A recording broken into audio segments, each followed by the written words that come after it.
Well, I completely understand you want to fight in Texas. I believe all of Texas would love to see a fight.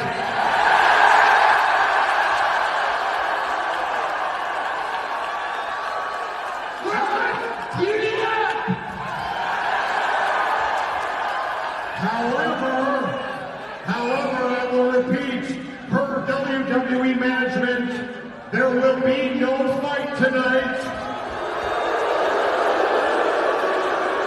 Because if you and Bobby Lashley touch at all, Crown Jewel is officially off. I'm here respectfully,